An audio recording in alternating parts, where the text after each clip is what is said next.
Entry Manager. Thank you, Shelby. She's also my savior. Thank you. And if you have questions that may be related to coordinated entry, I think Mary might be related too. She is coordinated entry. So I'm going to start by sharing the slides. Yeah. Oh, thank you. So Juno, thank you. So please feel free to introduce yourselves in the chat. Your name, any affiliation you want to share, pronouns, agency, anything like that. You are welcome to do that.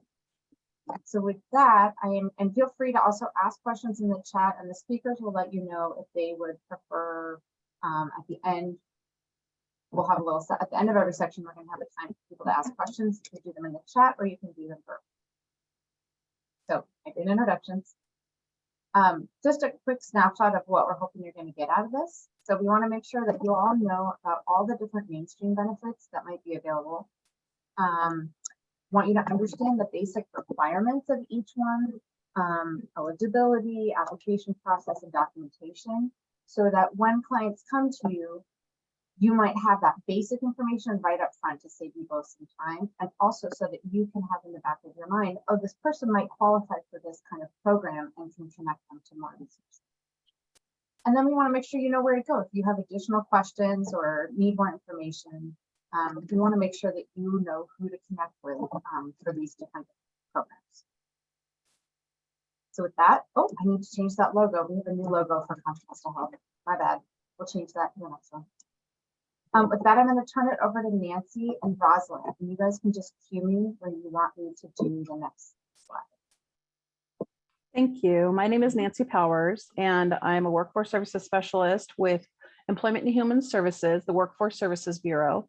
And our bureau administers CalFresh, CalWorks, and Medi-Cal assistance. So I'll be discussing CalFresh and Medi-Cal, and Roz will be discussing CalWorks and Welfare to Work further on in the presentation. So in regards to CalFresh, a lot of participants refer to it, it's formerly known as food stamps. So if you hear food stamps or CalFresh, it's the same thing. Federally, it's a federal program, and it's known as the Supplemental Nutrition Assistance Program, which is SNAP. You won't hear that as often, but if you do hear SNAP, you know it's the same thing as food stamps, which is the same thing as CalFresh. CalFresh benefits are issued on a participant's electronic benefit card, which we call the EBT card, and it helps the family purchase food from grocery store, from a farmer's market, from different areas that to ensure that their nutritional needs are met. Next slide, please. So CalFresh eligibility is based on the size of the household, who's included in that household, gross and net income levels, and then who they actually are purchasing and preparing their meals with. So you may have two separate families living together, and they might qualify for their own separate CalFresh household. If you have an 18-year-old living with their parents that wants to apply for their own CalFresh, they would be on their family's CalFresh case. So it depends on the actual composition in the household. That actually determines who is receiving the CalFresh benefits. So it's not, there's no cookie cutter eligibility to say a household size of 4 gets this amount, because we also look at their income, if they're a student, if they're not a student, if they have any kind of other deductions such as rent or childcare, health expenses, things of that nature. So it's definitely best to have the participant apply on Benefits Cal, which will be addressed further in this presentation. And they can even do a test on Benefits Cal without actually submitting an application to see, could I possibly be eligible? We'll talk about that more later. Next slide. Depending on the participant circumstances, they might be eligible for expedited CalFresh, and every applicant is screened for expedited CalFresh services, which means they would receive their benefits within 3 days. So they are immediately issued an EBT card, and if eligible, they will be given their benefits within 3 days. If not, then we do have up to 30 days to approve or deny their benefits from the date of application. Next slide, please. And the verification that we need from the participant is proof of their identity. proof of any kind of income that they have, their social security number, not necessarily their card, but their number sufficient. They do have to be a resident of the county where they apply. So if they say they live in Contra Costa, that's sufficient. Their citizenship, which also is a verbal statement. And then in some cases, proof of certain expenses might be required, such as childcare or medical expenses or something like that. If they do provide verification of certain expenses, then we will apply those expenses to their budget, and their CalFresh might increase because we know that a portion of their money is going to these expenses. So it is definitely a benefit when participants can provide more information to us. We want to be able to support them as much as possible and give them the highest amount of benefits possible. There were a few questions that Jamie had sent in to us about CalFresh, and I just wanted to address a few during this presentation. So there were some questions about getting shortcuts for people to get Social Security, and the Employment and Human Services Department does not deal with Social Security. That's a federal agency, so they'd have to be sent to the Social Security office. We addressed the expedited food stamps, which in the questions were referenced as emergency food stamps. So I wanted to make sure to call that out so you know that we did address that. As far as the amount of time that it takes for benefits to be issued or approved or denied, as I had mentioned, we have up to 30 days to process the case. Contra Costa County Employment and Human Services did recently go through a very large transition from one case management system to another, from CalWIN to CalSAWS. And this is a statewide effort for all 58 counties to transition onto one system. And so as you can imagine, that's a lot of information from one case management system to another. And so we were experiencing some delays in getting cases processed within that 30-day time frame because of system issues that we had, again, because it is a statewide system. So it was much larger than Contra Costa County. All counties that had transitioned at the same time we did were experiencing some difficulties in getting the information processed within the 30 days. So things are better now. So hopefully any challenges that you saw as far as timeframes have decreased. From what we have learned from reports that we regularly pull, we see that we are back on track and things are going well. So staff is working very, very hard to get these cases processed. And I think that's it for CalFresh. So I want to do just a quick quiz with people, and you can put your answers in the chat. So CalFresh is formally known as, and you can select your answer, and you can put in the chat either A, stamping out hunger, B, food stamps, C, WIC, or D, general assistance. So what do you think CalFresh is formally known as? See a lot of B's, food stamps. Excellent. Yes, you guys are listening. Fantastic. I just wanted to create a little bit of space if folks have questions specifically related to CalFresh. We have a couple minutes here, and we can also, you'll be able to follow up at the end if there are more specific questions. But are there any general questions that anybody wants to ask? Put it in the chat or unmute or raise your virtual hand. General question. Yeah, I do. Hello. I receive these services, and so do a lot of the people I've helped get connected to it that I know.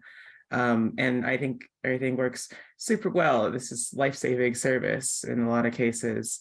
And I only have one minor, small, very lower level problem that's come up a few times. This may be a lower level conversation here, but I thought if we're asking general questions, good time to just say it. For the point of contact for clients who are utilizing, or people experiencing homelessness who are utilizing the services. My only complaint would be that the phone system may need to be reworked a little bit.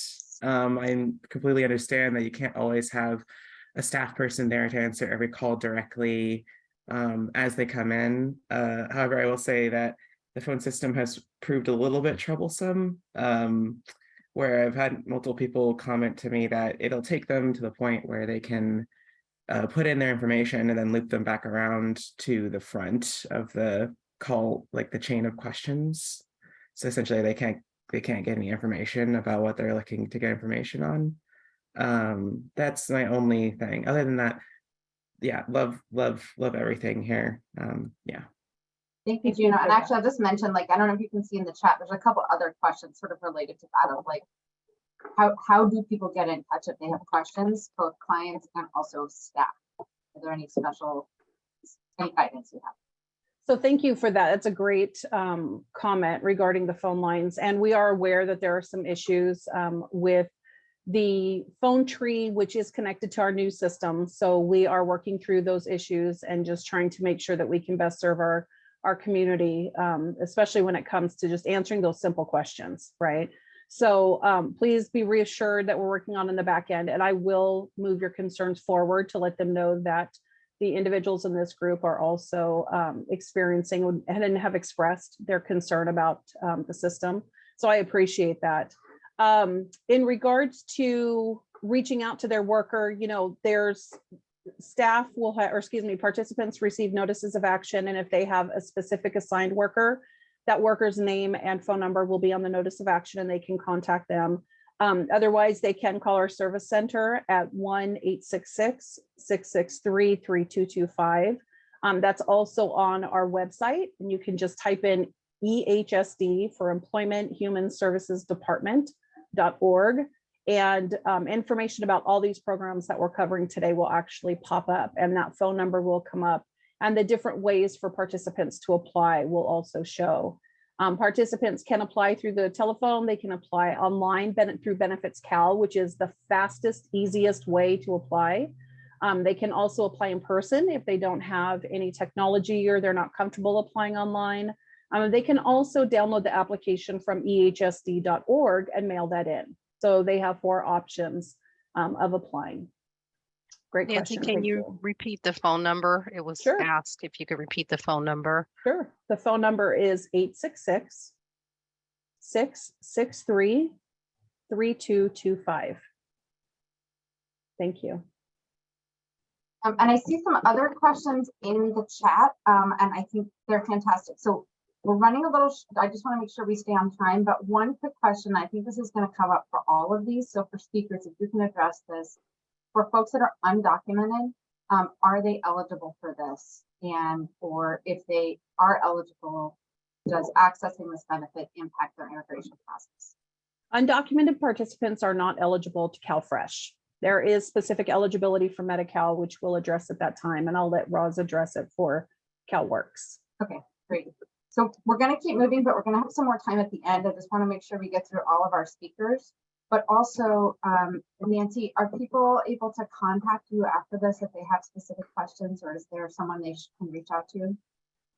They can reach out to me, or they can reach out to Rosalind, either one of us. Okay. But we do recommend that they reach out to their worker and go through the chain of command of the worker to the supervisor. You know, if the worker doesn't resolve their situation, I do recommend that they reach out to them first, as they would most likely get a quicker response from them.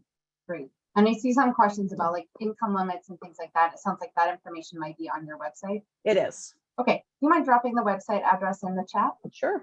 Great. Thank you. Okay. So I want to move on to CalWorks. And again, we're going to have Nancy and Rosalind.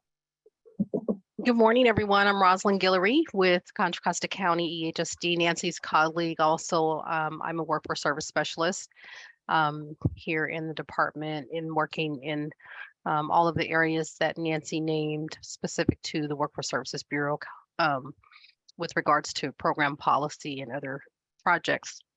With regards to our CalWorks program, it's really designed to, as some of you may know, it was formerly called the AFDC program, Aid to Families with Dependent Children, now called CalWorks. Excuse me, let me just hit mute, clear my throat just a second. Okay, apologize for that. It's the CalWORKs program, Work Opportunity Responsibility for Kids Act that came about. And it's intended to promote and encourage work and to help families become self-sufficient. We provide financial assistance for children who don't have support and care. The program is designed to protect and preserve the family unit. It also provides families with an opportunity to get various supportive services to help whatever rehabilitation services that may be needed, such as if they are experiencing, for example, or need support with mental health services, domestic abuse services, employment and training services, which I'll cover a little bit later in the slide. And we do make available to children who can't live on their own services that are best suited to the family's needs. So we work with the families to identify what their need is, and then based on the family's need, then we will provide services that's identified through the application process. Next slide, please. CalWORKs eligibility does require applicants to have deprivation, which means that the aided child is either deprived of parental support or care, or where you have maybe one parent's deceased, one parent could be physically or mentally incapacitated. The applicant is working less than 100 hours, and this is specifically like if you have a 2-parent household and there's going to be a continuance absence. So that's generally the category of how we talk about deprivation. So when someone makes an application, that's one of the first things that we look to determine that there is deprivation for those children that the adult is applying for. We do provide services to minors that are going to be under the age of 18 years of age, or if they're in high school, they have to be finishing high school before their 19th birthday.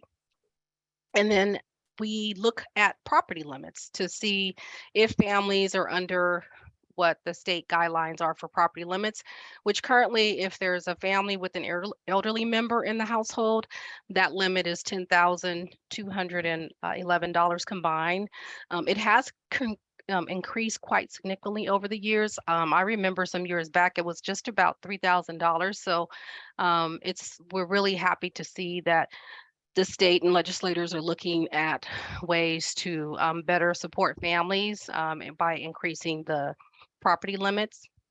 And then if there are families that have elderly members as part of their household, that limit is increased to $15,317. I do want to also mention in terms of the deprivation piece, we do see some situations where we have grandparents that are applying for and caring for their children, and that again is based on the deprivation of the absent parent of the children. Next slide. So our application process consists of completing various eligibility forms. They are state mandated forms that we are required for anyone that's applying for assistance to fill out. They go through an interview process with an eligibility worker. We cannot begin their benefits until we make sure that we verify that they meet eligibility factors, which may include, but it's not limited to, applying for a social security number. We have to have a social security number.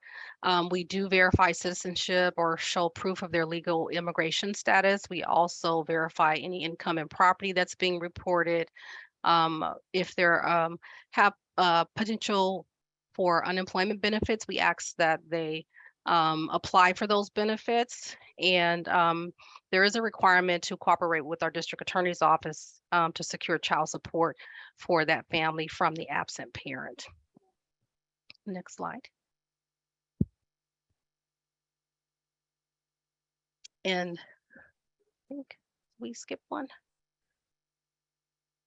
Documentation. Okay. So for as far as documentation that's needed for CalWorks, it really just depends, as Nancy mentioned, for CalFresh. Each family that or individual that makes an application for any of our public service benefits, it really is individualized based on their circumstances. So when they're applying for benefits, we do have some general guidelines that that are specific across the various program areas, but for CalWorks specifically, we do ask for either a driver's license or identification card for each parent or caretaker. We do ask for Social Security cards for the family members that are going to be receiving aid.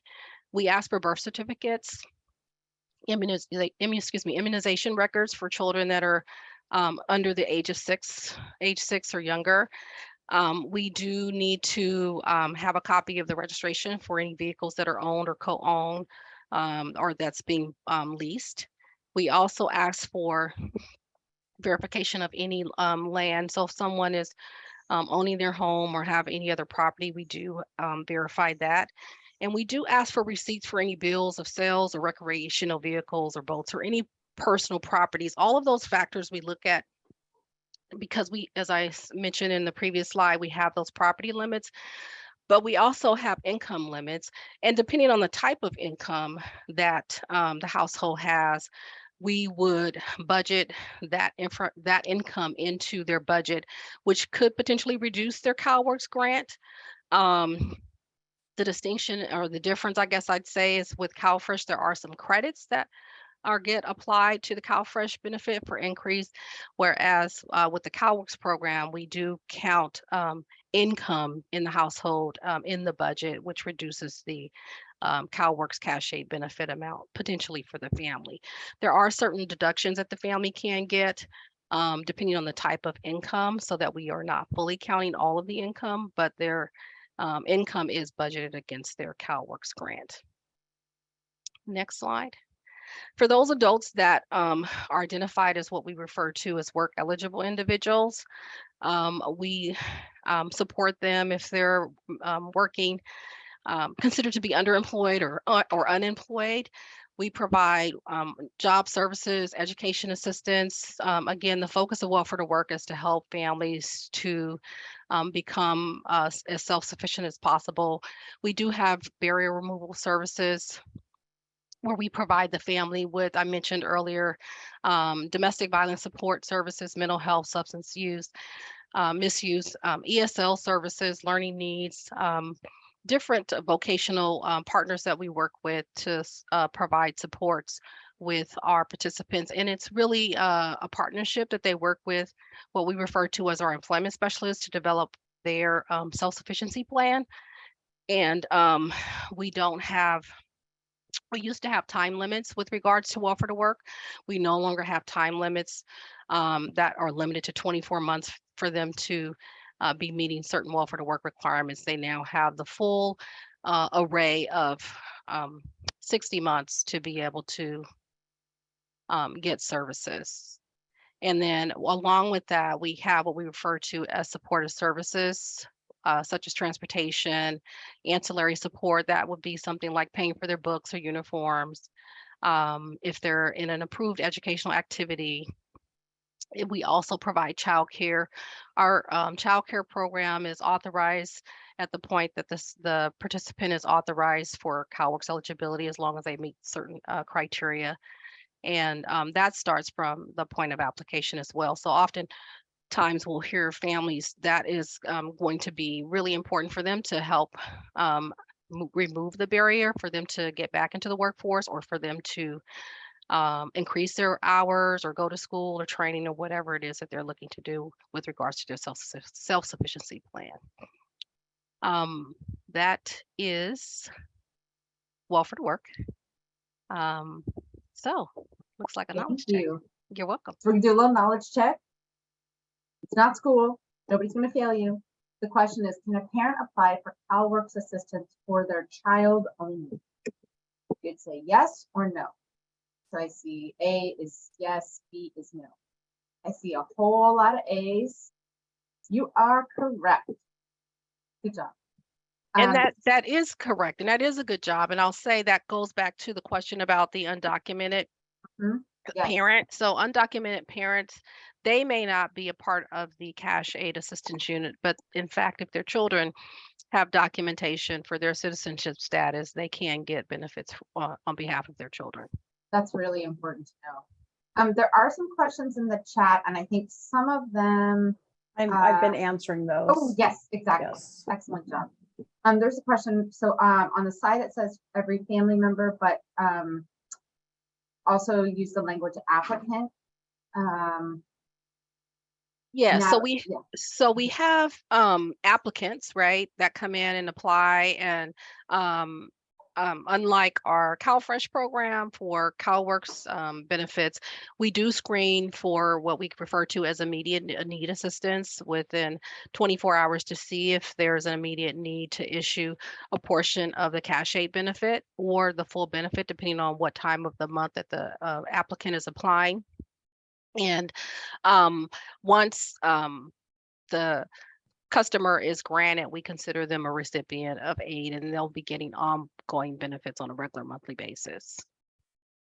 Excellent. And we do have up to 45 days to be able to process the application for CalWorks, whereas for CalFresh is 30 days. Excellent. And there's a question, where, whom to refer for the application? I believe Nancy's going to cover that at the end, but it's, great. and I think she may have dropped it in the chat already. It's benefits Cal. Cal. I dropped Yeah. it in the chat earlier. Okay. And then we also, which you can get to that same website from our ehsd.org website. I'll just mention your website looks beautiful. I know you guys did a review lately and it's so much more user friendly than ours. There's a language question in the chat. Given the number of immigrants from Afghanistan and Egypt, is the English as a second language services available in Arabic, Farsi, and or Pashto? We have some staff that speak some of those languages, but we also work directly through our language line contractor services. So we are required to make available interpreters for those customers that we serve. Great. To try to serve them as best as we can in their language. And then our customers eligible for childcare, if they're looking for a job, yes, they are. I mentioned early on when applicants come through, depending on their status, at the time of granting for CalWorks, they will also be authorized for childcare.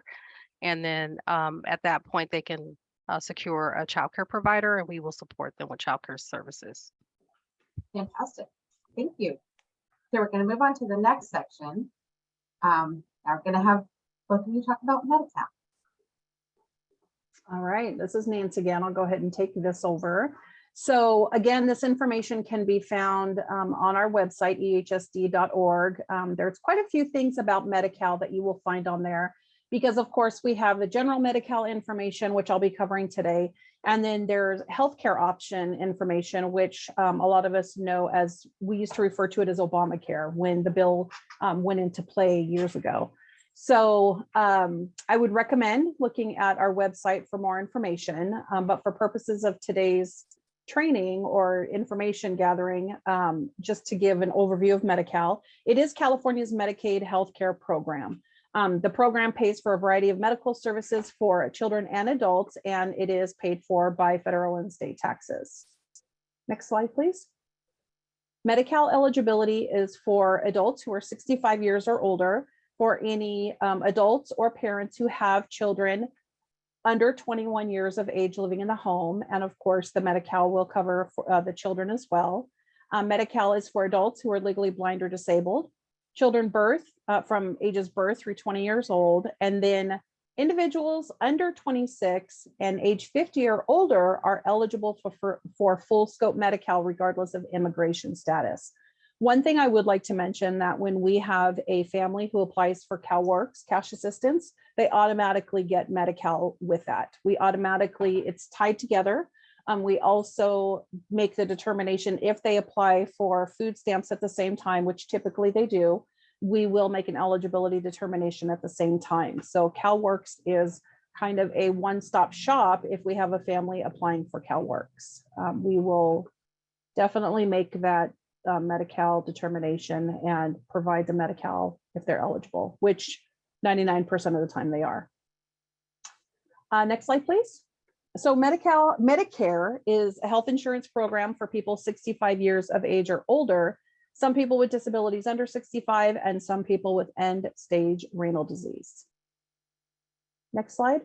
For Medicare, the eligibility includes an individual or their spouse, and they've had to have worked at least 10 years in a Medicare covered employment.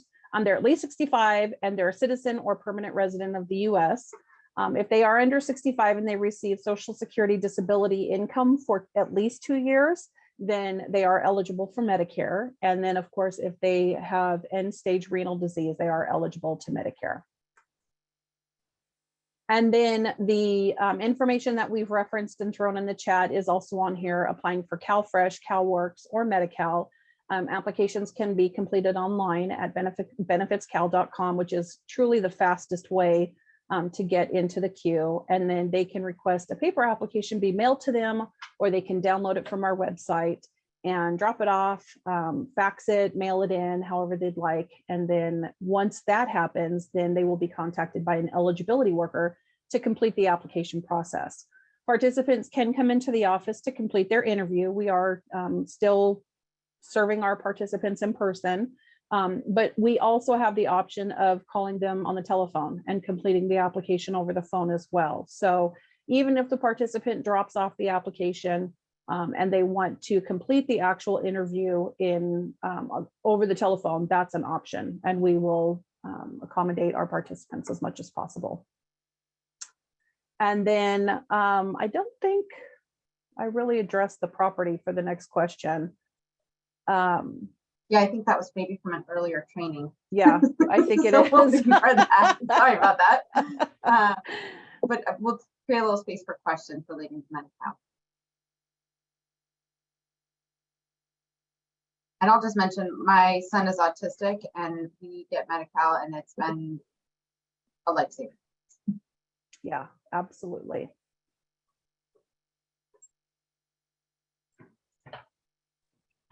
I'm going to jump in real quick. This is Joe Bruno. Hi, everyone.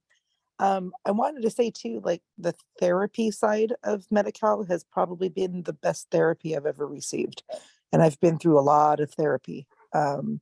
So the behavioral health side of things, I think touching on that a little bit would be helpful for folks, but I just wanted to say that the therapy side of stuff has been the best that I've ever received.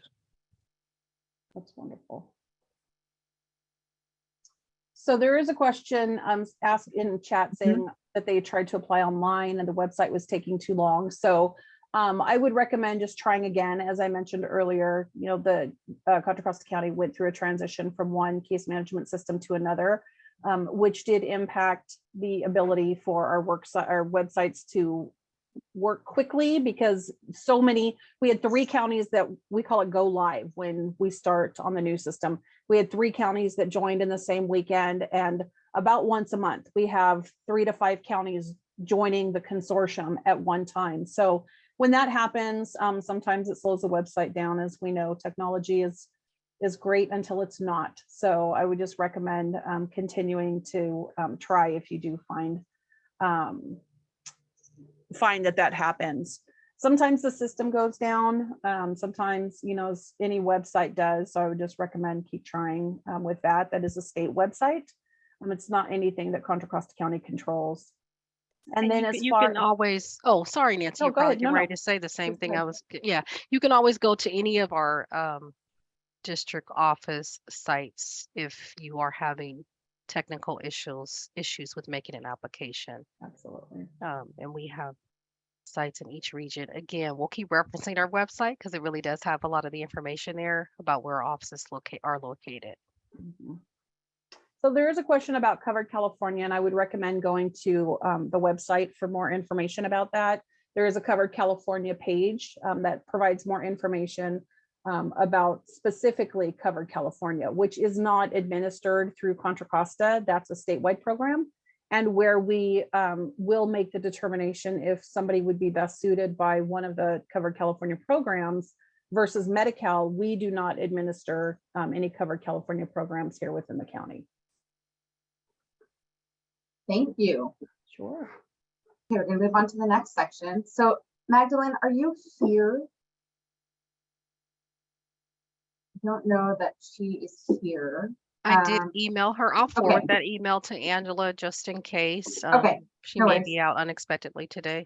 No problem. So Magdalene was going to present about general assistance, and I'm just going to go. What I want to note is we are going to send everybody this slide deck. So because I am not equipped to present on this, I just want to go. There's a lot of detail on here, but I also will mention when we send out all of our materials at the end, I am going to capture all of the questions people have, check in with the speakers, and put those questions and the answers in the email when I send it out to everybody. So if you have any specific questions relating to GA, we can capture those. I would recommend putting them in the chat. Just a little bit about eligibility, additional benefits. So one thing I want to note for this, homeless services provided such as assistance to get help being placed in a shelter, hygiene kits, sleeping bags, clothing, and shoes. So again, thinking about the population that we're working with. And this is information about how folks can connect. And if there's anybody here that has specific experience or guidance for people that are helping clients apply for GA, this will be helpful for you all. So this is about what to bring or have available to provide an intake. And I think this is especially for staff. I think always the more we can support our clients getting ready for these appointments, because we know it's a big lift for them to actually like get to an appointment, have all their stuff. So if you can help make sure people have their medical verification, disability, current ID. If they don't have that, we have resources in our system to help them get that. Current verification of a legal permanent residency status. So this is another one where we have to think about folks' immigration status. And then verification of property and income. Oh, so there's a question, does the EHSD site provide status on existing GA benefits for ability to send their worker a message, print income statements, etc.? Does anyone from the EHSD team know the answer to that?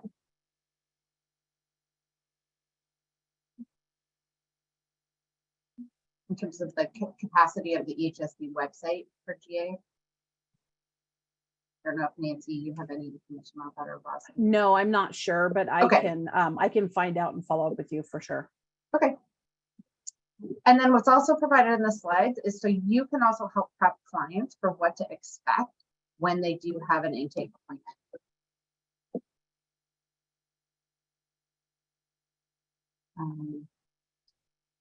So this talks a little bit about the categories of GA, general assistance. Okay, see good numbers, good questions from the chat. Level 2, these are individuals considered to have temporary barriers to sustaining gainful employment.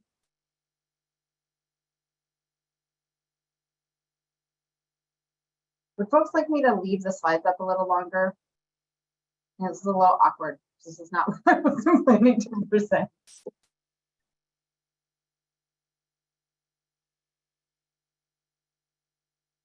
Okay, yes. Okay, so I'll leave this up for a little.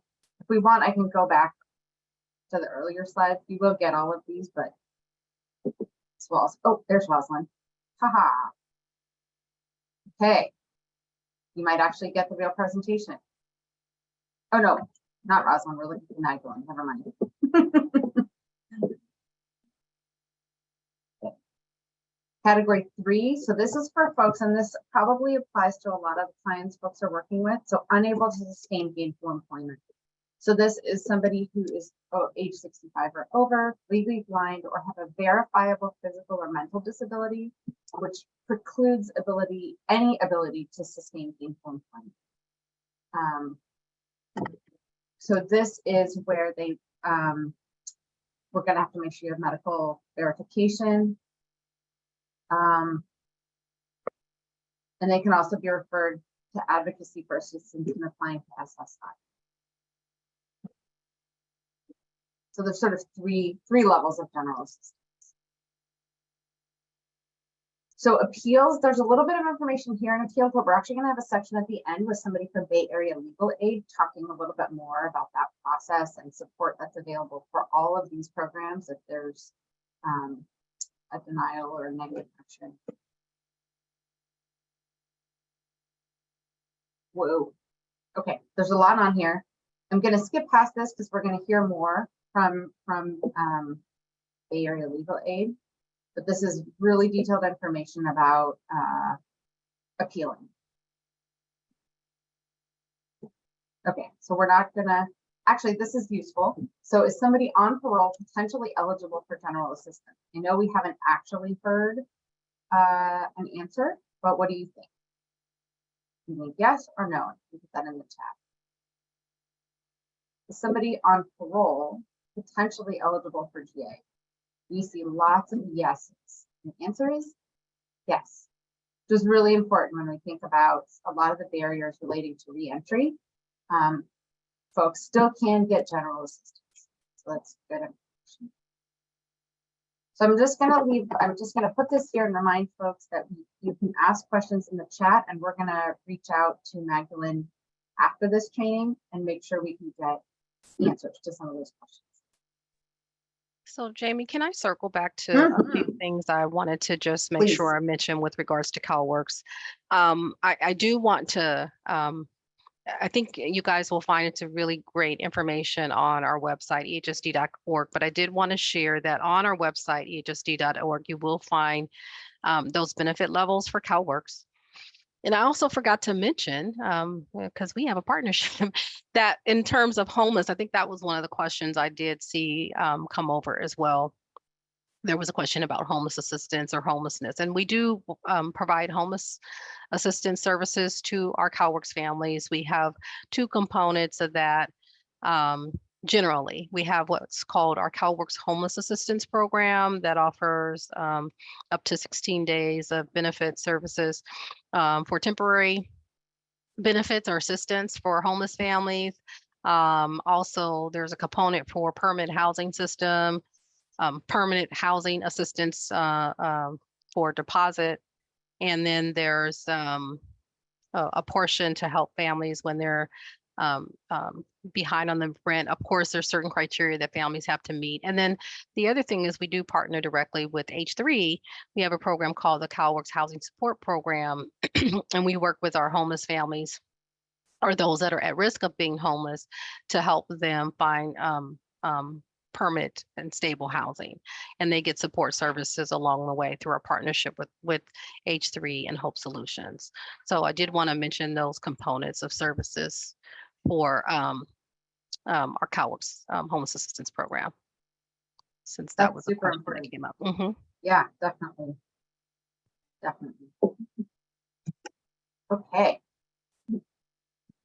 I'm going to turn things over to Maria and Lanita about SSI and SSDI. Yes, hi, good morning. This is Maria Sepulveda. I'm a social worker with advocacy, and we're just going to touch a little bit in regards to what we do in our program. And on the GA part, it shows a page about level 3 clients or customers. If a client has a disability who's going to last more than 12 months and they are level 3, GA will refer them to us so that we can assist them apply and go through the process for SSI or SSDI, disability insurance. Which client needs to be disabled, like it said on that page, 12 months or more. They are referred to us by an eligibility worker or a social worker from assessment, or a welfare to work worker can also send referrals to us so that we can help them. They need to be in receipt of general assistance and CalWorks or CalWorks, in order for them to be referred to us.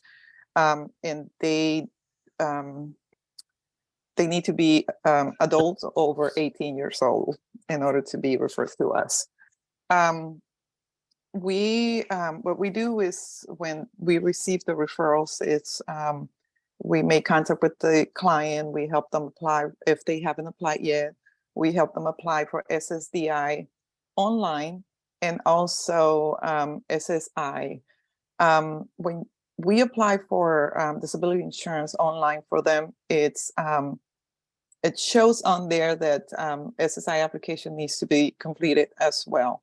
And what we do is we do a paper application. Social Security, even though it says they're trying to upgrade their system, and even though it says that and ask if they're applying for SSI, and we put yes, they won't file the claim until a paper application is filed. And that's what we're doing for them.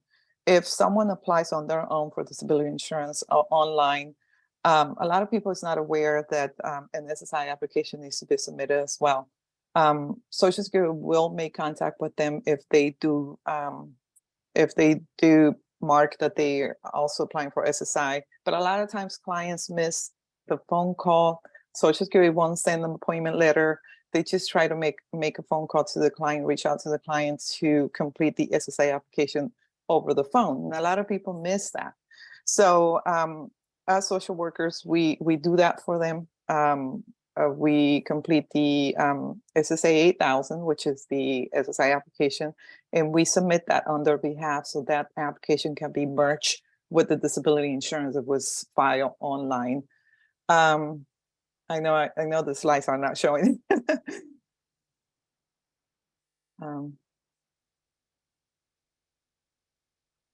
I don't know what happened. Yeah, I'm looking to Kinda, see, yeah. the slide deck I have doesn't have your slide. It So let me- doesn't, no.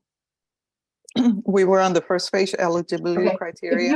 If you all have your slides, the slides that you need, I can give you access to share. They're Okay. not in the deck. So basically, I'm just going over what it shows on there. You know, the first one, like I said, the referrals that we received. The second one, it doesn't show the SSDI, SSI portion that I mentioned in this to you. And so the timeline for an application is initial application. Social Security could take between 3 to 6 months to reach out to a client, you know, in regards to the initial. If that initial application it's denied, then we'll go into an appeal, which is the recon or reconsideration, so that they consider the first application that was submitted. And they could take 3 to 6 months to make a decision. Also, if that recon is denied, then we file the next appeal, which is the hearing appeal. And that could take between 1 and 18 months to get a decision. At the hearing appeal, a client is advised to get an attorney, as at this level, a judge will be hearing their case, and it's more likely that they may win the case if they have an attorney representing them at the hearing. If a client gets denied at the hearing appeal, they have another opportunity to file an appeal, and that will be the appeals council. But that appeals council could take up to 2 years to make a decision.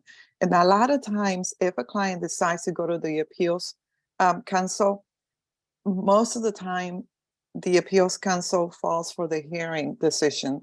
So clients, lots of times, they miss all this time instead of reapplying, because like I said, lots of times the appeals council won't make a favorable decision for a client. So when a client gets denied at the hearing level, we do recommend for them to reapply and start working on making their case stronger. And lots of times clients do get approved at the initial if they do file after a hearing has been denied. The way that the SSI review process works is when we file the initial, this is assigned to the Social Security office that the client lives at. For example, if they live in Antioch, or Brentwood, Oakley, that those cases are assigned to Social Security office in Antioch. That application, after it's reviewed by the Social Security, case specialist is then sent to the disability office. The disability office, it's where a claim is assigned to an analyst. The analyst will review the application. They will compile all the information that they need in order to make a determination. They will collect medical records, medical appointments will be made with clients, with their doctors. If a client doesn't have enough medical evidence, Social Security or Disability Office will assign them to one of their contracted doctors so they can make a physical examination or a psychiatric examination. So Disability Office can make a determination. After they make their decision, the case is sent back to the district office, Social Security office, and they will send the client a denial or an approval, letting them know of the outcome of the claim. Am I going too fast? Well, We're gonna make sure Okay. we get your slides and put it in the packet that gets sent out to Okay. everybody too. okay, I don't know. if you okay. know. okay. So at the disability office, besides, compiling the medical records and making appointments for clients, they also send out questionnaires in regards to what clients do on a daily basis. Those are function reports. And because this report will give disability office an idea of how the client, how their medical issues, prevent them from doing so many things on a daily basis. Also, this will help them make a determination in regards to their claim. One of the things that we do in advocacy is we help them complete those function reports. We also try to transport them to their appointments. If someone is assigned to a contracted doctor from the disability office, we provide the transportation for them. So that's one of the processes that we do with them. If the claim is denied, we help them file the appeal timely. Clients have 60 days to file an appeal, and plus 5 days of mailing days, so 65 days. One of the things that help a lot when clients are referred to us is that we help them. And a lot of times they lack the resources to get, notices in the mail or phone calls. As the representative, we get copies of everything on their behalf, and we help them file for appeals on time. And also we encourage them to go to the doctor to get medical evidence, because the stronger the medical evidence in the claim, the more chances or more likely a claimant may win a case.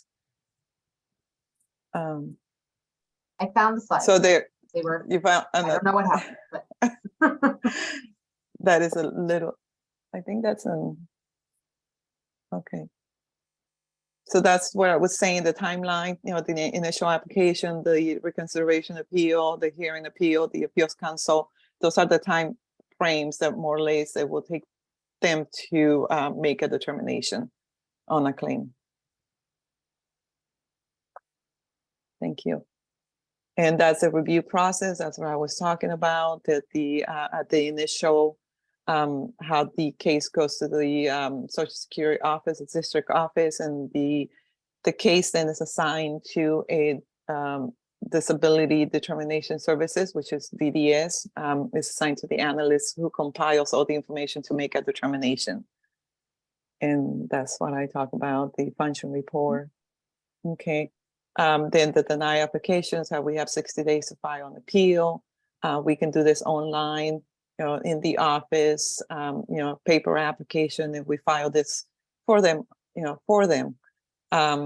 if we miss a deadline, there's a good cause appeal that we can always try. A lot of times our clients are homeless, so they don't have the means to get to us, within the 60 days. And lots of times we do have to file good cause. And the majority of the times they do take our good cause, so they don't have to reapply, in regards to, missing their appeal. The types of appeals is, like I said, reconsideration, the hearing, and then the appeals council. A hearing is when we recommend the attorney. We can go to the next one.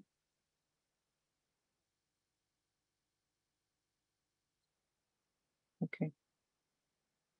If a claimant is approved, disability office, like I said, they will send the outcome or the determination to the district office. The district office is in charge of sending the claimant a letter so that they can complete a financial perk appointment. This financial appointment, and this is mostly for SSI, because SSI, it's based on need. It's SSDI is based on work credits.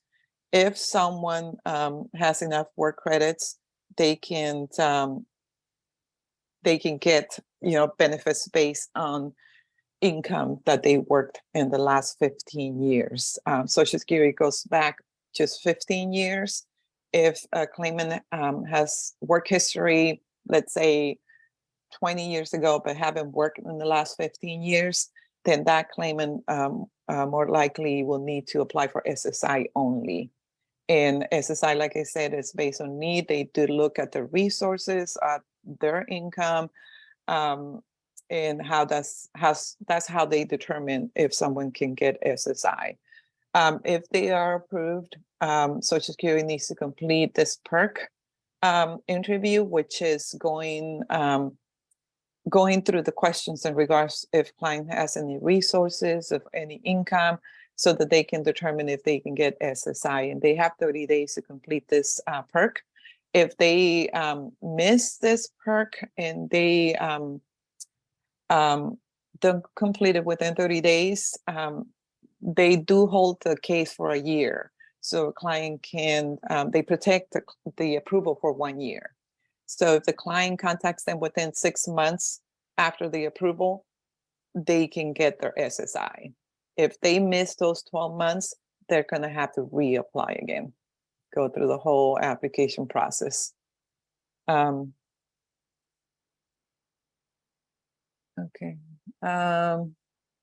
Common problems. Okay. Maria, That's about it. Go ahead. this is Lynetta. It was a couple of questions in the chat. I was gonna help you. I couldn't read them. Yeah. I'm wearing my reading glasses. So one of them was regarding reimbursement.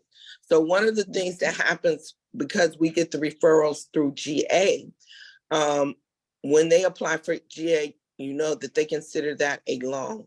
But they sign a form in that GA packet that will allow for Social Security to repay directly to the county. It is not repaid out of their monthly budget. It will be out of what they consider their back pay. So we can get reimbursements directly to GA without interfering with the client's benefits. So they don't have to actually come back and make a payment. The payment is made directly to us prior or in the process of granting them. So that's one of the things that is addressed at the perk appointment, is whether or not they were GA recipients and what they owe out. If it's gone to the hearing level, they also pay out the attorney at that point as well. The maximum payout for an attorney is $6,000 or 25% of whatever the back payment is. Attorneys only get paid if they are successful in helping a client become granted. Another thing I think came up was, the income limits. If they are SSI eligible, the income limits are $2,000 for resources. That includes all resources that they may possibly have. That's property, that's cash, that's burial expenses, insurance policies, anything like that they consider as resource. And the income is about $1,200, isn't it, Lynetta? About $1,280? Oh, the income? Okay, Income is so about $1,280. they consider gainfully employed now. So in the other piece they look at is how much a person may have come in. Maybe somebody is able to work a little bit, but just not enough to sustain themselves. The federal limit for gainfully employed is 1320 currently. So if a person is earning more than 1320, whether they're, maybe they're doing Lyft just 2 days a week or whatever, but if it's more than 1320, the federal government again considers them gainfully employed. So they would not be eligible to SSI. And can I jump in also, Linetta? I wanted to say on the GA presentation, it showed that a client needs to submit a GA 341. I'll recommend that if someone has a client who's applying for GA and they have a disability that's going to last more than 12 months, GA does require that they submit this GA 341 in order for them to determine if this client has a long-term disability, meaning more than 12 months. Lots of clients need assistance in regards to providing or getting this GA 341 from the doctor. If you are helping them, if you're assisting them, that's a very crucial form in order for them to be able to get ongoing GA, be determined disabled, and be able to be referred to us so that we can help them through this SSI, SSDI process.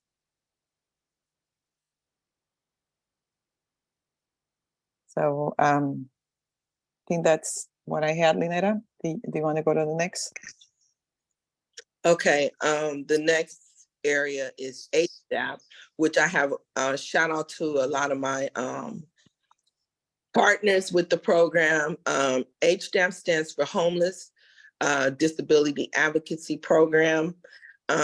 We are currently partnering with CORE, H3, and Hope Solutions. The idea is to aid those individuals who are homeless and also disabled among our population, and get them temporary and permanent housing while they are awaiting the SSI process. Because again, we know that it can be lengthy, up to 2 years to complete the process. So the idea is to help them, one, have some type of benefits, and that would be through GA, and then two, allow them to be housed. We provide that supplemental housing support with the goal that once they are granted SSI, SSDI benefits, they will be able to be self-sufficient in maintaining their housing on their own. Which means we're not placing people in housing situations that they would not be able to maintain if they were receiving SSI benefits. Currently, SSI benefits, depending on location and some other determinations, the max is around $1,200 with that cost of living increase. Also, we would assist people to get age-related benefits. So we're seeing an increase in individuals who are hitting 62 or becoming close to 62.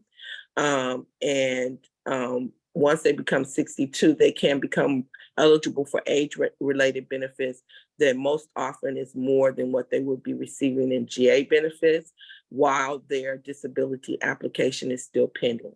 So that can be helpful as well.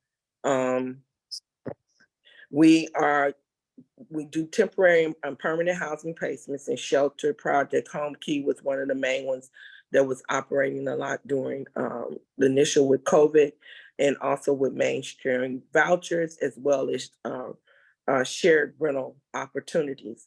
The team meets twice a month to do what we call a case management and intake process for those clients that are referred to us, who meet some of the basic criteria, which is to be chronically homeless and ready to apply for SSI benefits or have already applied for SSI benefits. There has been a new component added to the program, and that is the diversion/prevention services. And that would be for individuals who are already receiving SSI benefits, but may be pending an eviction.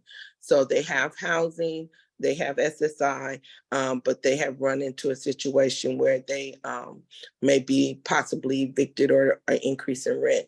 So we want to prevent that eviction. So now we have a prevention services program.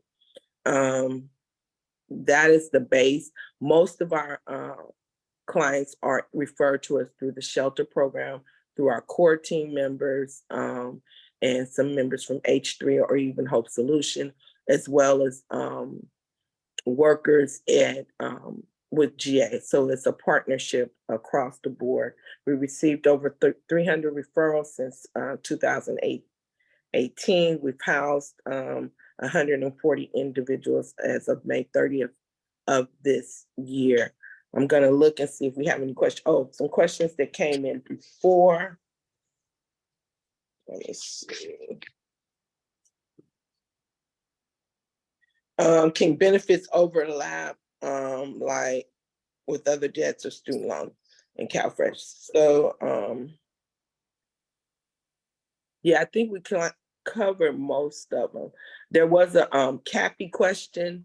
CAPIs are referred directly to San Mateo County. Those would be individuals that immigrated to the US that arrived here after 1996 and have not been here more than 10 years and could possibly be eligible to Social Security, but because of when they arrived in the country, they don't meet it. So then we refer those. So those referrals are referred directly when they apply for GA to CAPI. CAPI makes a determination whether or not that person is eligible.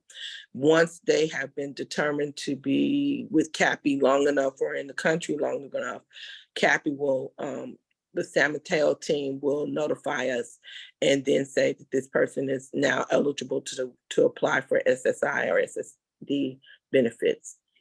I'm looking at question in there. Can you transfer your SSI and SSDI are federal benefits, so they can be transferred to another state. If you're getting, okay, then the VA one for SSI or SSDI, if a stroke victim is getting military disability and not supported in assisted care, will disability pay from VA? Well, they will definitely consider the benefits and look at if the person is also eligible for SSDI. SSDI, the easiest way to look at that would be that's where you work. So most of us on this call are going to be eligible for SSDI. Because they're getting military disability benefits, they're probably, can't say 100%, but probably not going to be eligible to SSI because they will probably be over the resource limit. But we've had some combinations where people their VA benefits might be very low. So one of the things that happens in the application process, they ask all those questions, whether or not somebody is a veteran, receiving veteran benefits. They go through that whole process to see what will be the maximum that someone can receive or what they may be eligible for when we do the application for it. We also wanted to mention that she mentioned earlier about the SSI application being a paper application. And we have, because we've had a partnership with them probably close to 20 years or more, where we're able to do an actual SSI application. Otherwise, if for SSI, they would have to actually wait and to have an appointment at the Social Security office for SSI application. Because again, the doing it online, you're only doing the SSDI claim. I think that takes. I had a couple questions on the chat.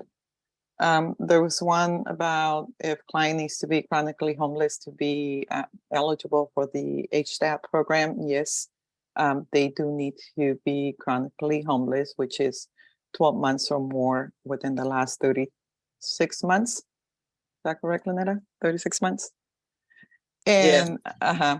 And then can you transfer SSDI benefits to another state? Yes, they can be transferred. They would still need to go to the district office where they now live and ask for it to be transfer. There's a process, but it can be done.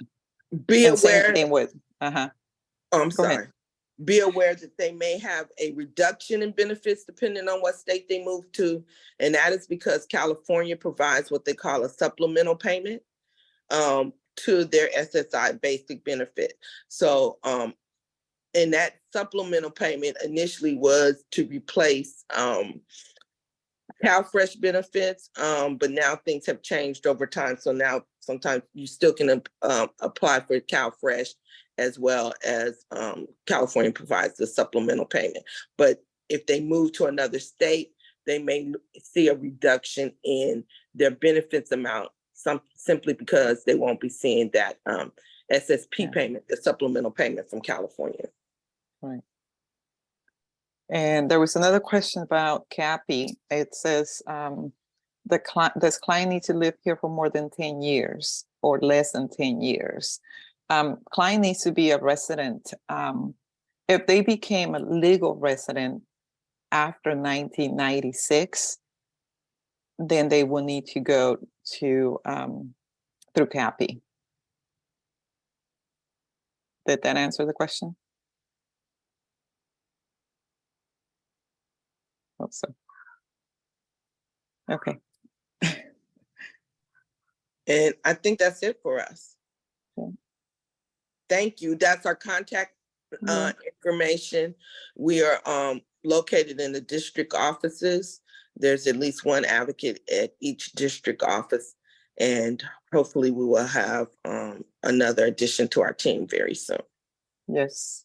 Thank you, everyone. Any more questions? I don't know if we still have time. Yeah, I think we still have some time if people have questions. Okay, I don't see any questions.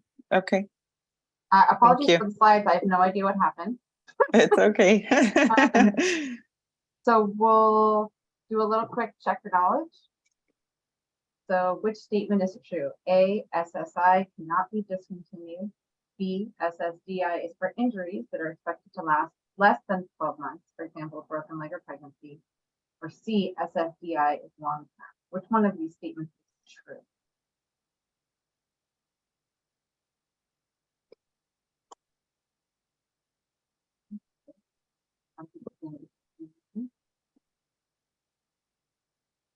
Is this correct, Maria and Anita?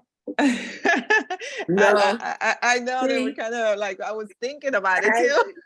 See, it's actually, it's Okay. See, I was thinking C too. C, It's but a long term. I do want to explain what B is.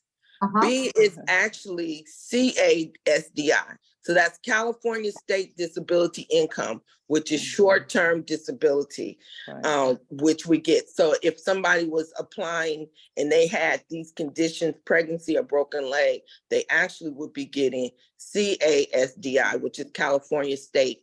State disability. Yeah, state disability. SDI. And that's where a lot of people kind of get confused. And when you look at most states do not offer the short-term disability or state disability insurance. So that's where the differences can be. Hope that helps. Sure. And I don't know about these slides. I think these are okay. That's our contact information. We're going to clean these up before we send this to you guys. Okay. And any other questions about SSI, SSDI, or HDI?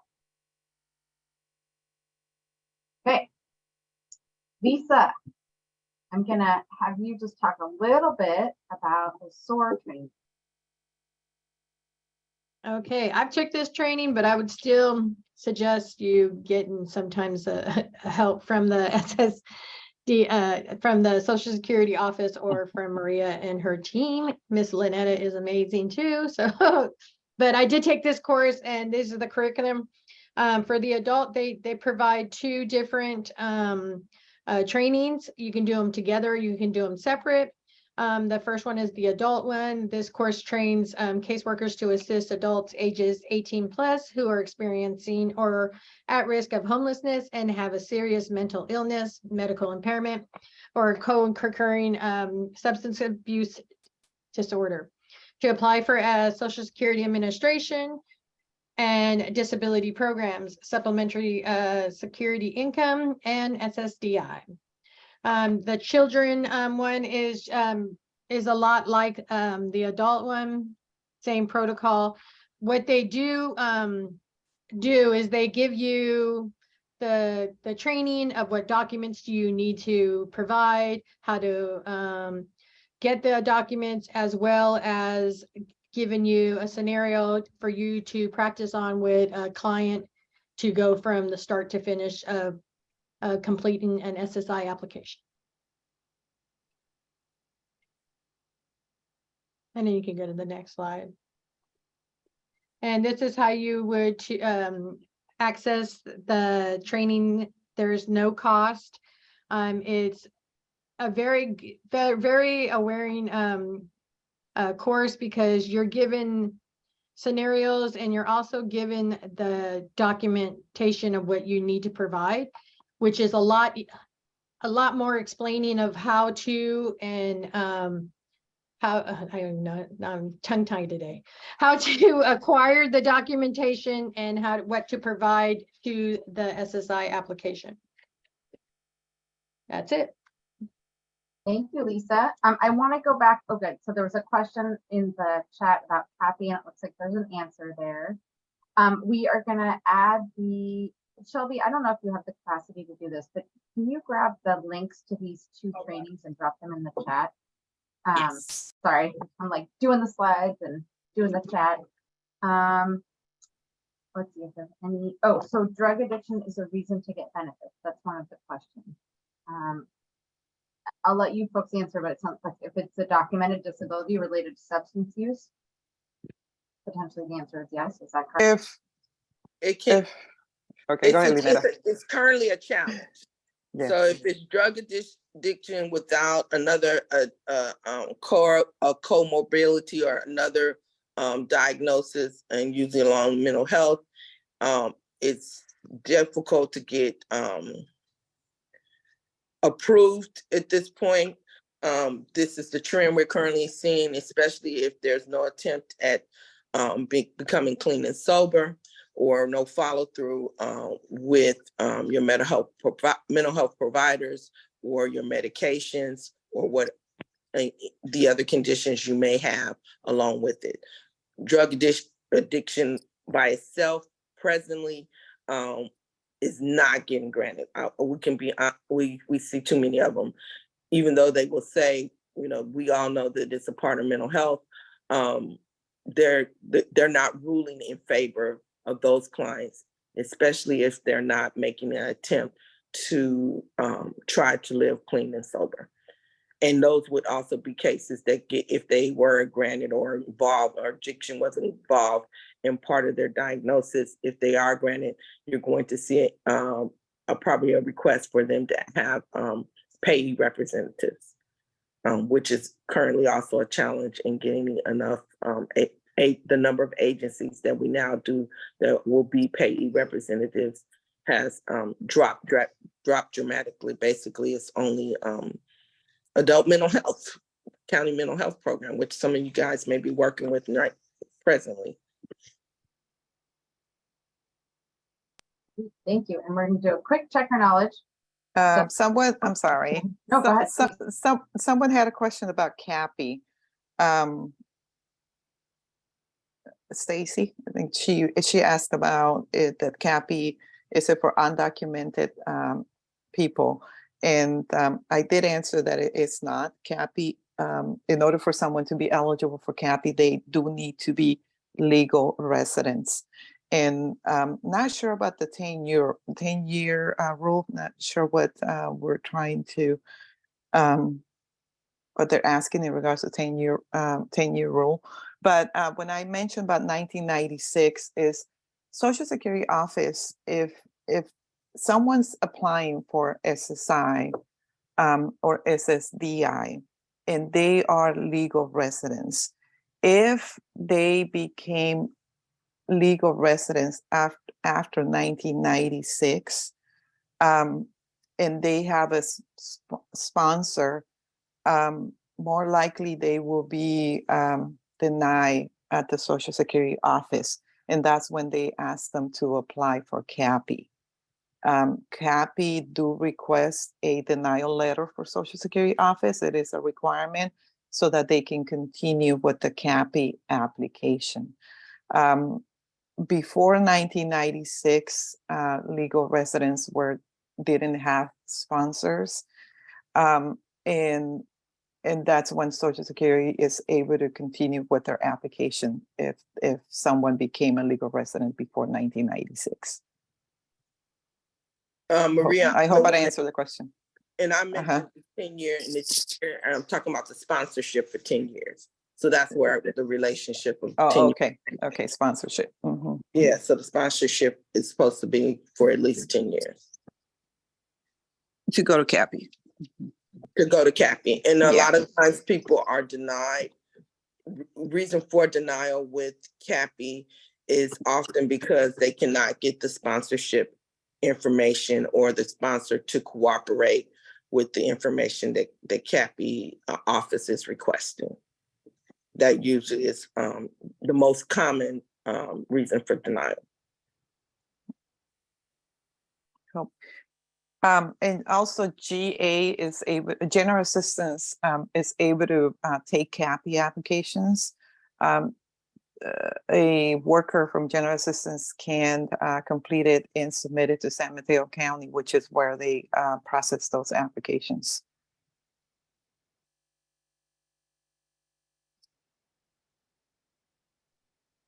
Thank you both. Welcome. Okay, so we're gonna do a quick check your knowledge about the SOAR training. So the child-specific SOAR training trains caseworkers to help people apply for which program? The options are A, SSI, SSDI, and SSA disability programs, SSI and SSA only, or SSI, GA, and SSDI. This is just acronym soup. Put your answers in the chat. So this one, the answers are all over the place, which doesn't surprise me because we didn't spend a lot of time on it. So the answer is SSI and SSA only. I'll just pop back here. You can see at the bottom, it tells you a little bit about which program. Excellent. Thank you. Okay. So now we're going to move to our legal section and hear from Elsie from Bay Area Legal Aid. Elsie, are you good with me sharing your slides, or do you want to share your own? Oh yeah, no, I'm totally fine with you sharing. Thanks for asking. Awesome. Okay, so we're going to talk a little bit about negative actions and what to appeal. So a couple of sort of broad categories that it's generally a good idea to check if appeals are a good idea. A denied application.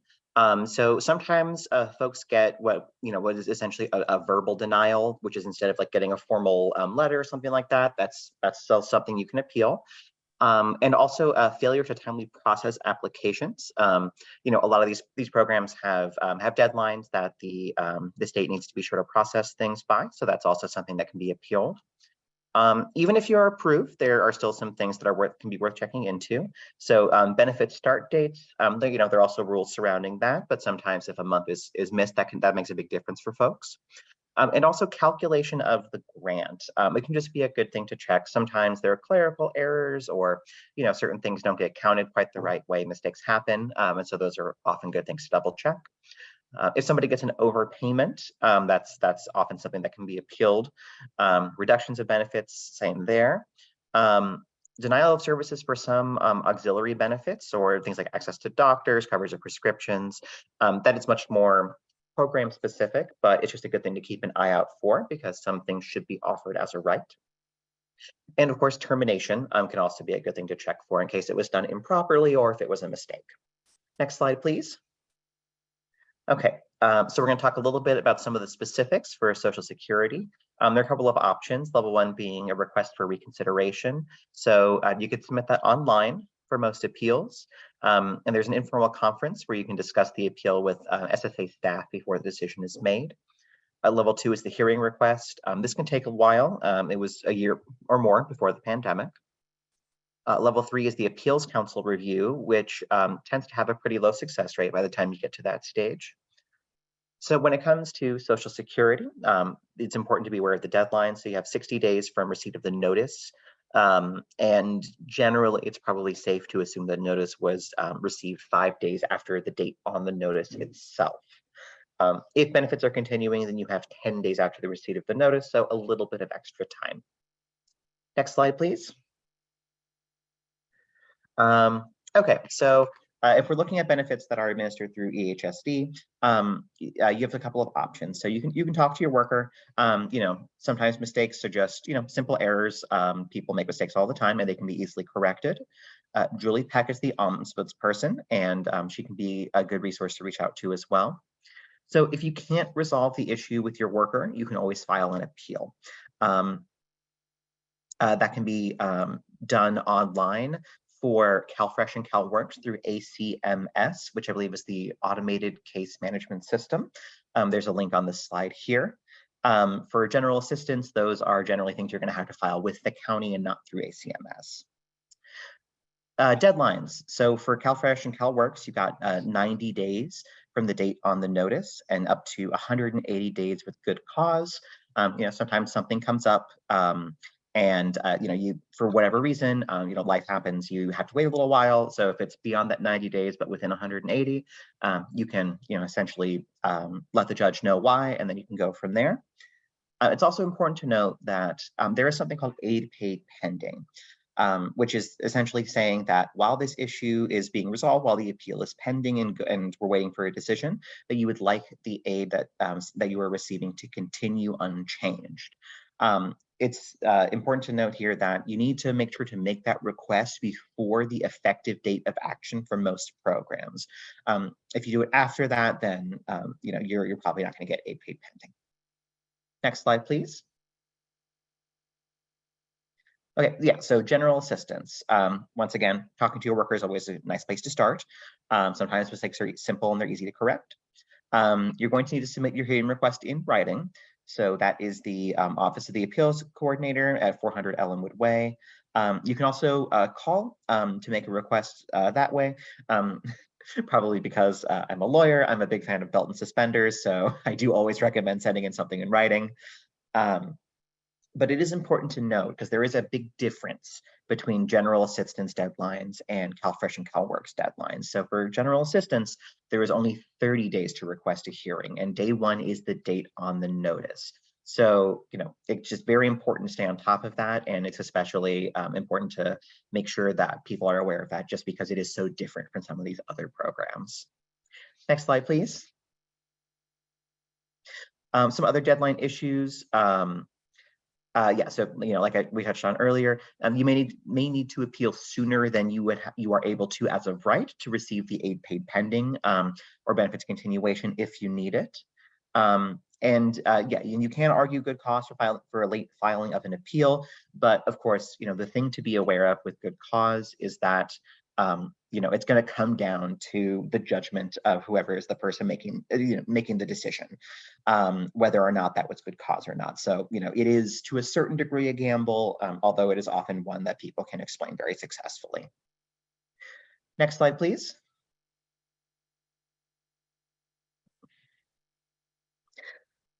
So just touching generally on the rights of people who receive public benefits, everybody has the right to be treated without discrimination, to language access, disability accommodations, confidentiality, adequate notice, and to file an administrative appeal to challenge an action or an inaction.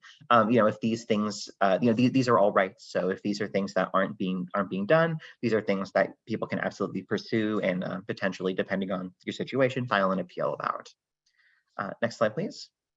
Oh, just a little bit about Bay Legal. So we do advice on all public benefits. We do representation for you know, folks as we can. It depends a little bit on capacity. If you're terminated or denied benefits, there is limited rep for overpayment over issuances, denial of SSI, SSDI. It's you know, it varies both with our capacity from county to county, but you know, we do help with most of these issues. For Alameda County, we have SSI, SSDI project. We have youth justice folks. San Francisco, we have legal barriers to employment project. We have reentry teams for Contra Costa, Alameda, and Santa Clara. And we also have the Health Consumer Center, which is a little bit what you see on the tin, but a lot of folks who are having issues with medical insurance or other medical care, they can check in and see if they can get some help through the HCC. Next slide, please.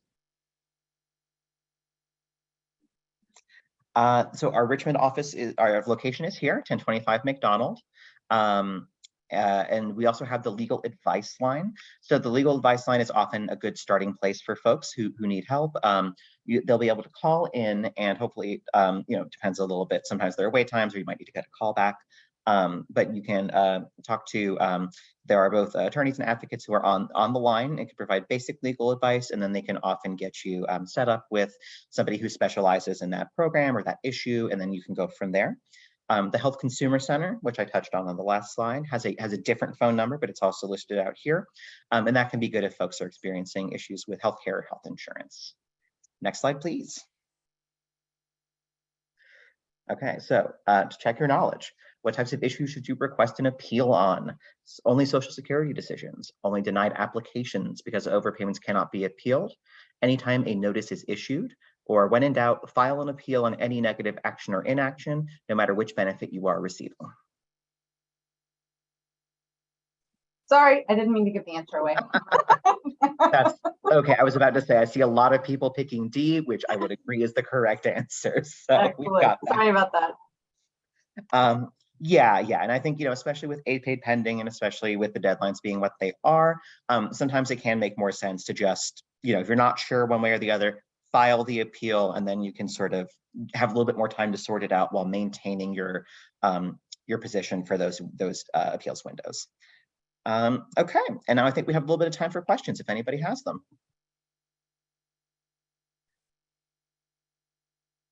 On the chat, I'll see them. Looking through the chat. Let me see. Don't see any. Excellent. Let me see if there's anything else. So now I think it's just a time for some general Q&A. I think Nancy and Rosalind had to jump off, but I think Maria and Lenita are still here. And we also will be, especially if you have questions about GA, since we didn't have the presenter for that. If you have questions relating to that, you can also drop those in the chat or ask them. We'll reach out to our speaker to make sure we get those answers. Does Baylor still offer workshops for family law support? So off the top of my head, I'm not sure. So I know that I know we do a housing clinic. I'm not sure if we still do family law workshops, but if you'd like, you can follow up with me afterwards and send me an email. I'd be happy to reach out to some of the family law folks in the Richmond office and find out for you. And then there's another question. Can the Health Consumer Center assist or advise on possible malpractice cases? So to my knowledge, we don't handle medical malpractice. So I think it's I think they might be able to give a referral out, but I don't think we do medical malpractice in-house. And then Elsie, folks are asking for your email if you're willing to share that. That in the chat, or if there's a general Bela email that they can. Give me 1 second. Okay, yeah, I just dropped my email in the chat. Please feel free to reach out if you have any questions. If you do have referrals, I do ask that you just reach out to me instead of just giving it out to folks. But we do have a form you can fill out, and we can sort of go from there. Oh yeah, happy to provide it. I'll leave a little more time in case folks have questions on any of the other things, or if you want us to go back. We're going to send out the slide deck. Oh, here we go. Client was denied GA because he was in the process of appealing SSPA. Why are they denying if the client does not? So with regards to that, that does touch on somebody's, somebody's direct experience. So I can't provide sort of advice about his situation without, working with him and forming a client relationship. In general, GA is like a lot of these programs does have a lot of rules. So there could be, a lot of bases. So it would just be, more than speculation. If you do want to follow up though, please feel free to send me an email and we can talk about a referral. Please feel free. Yeah, send me an email and I can send you our referral form and we can go from there.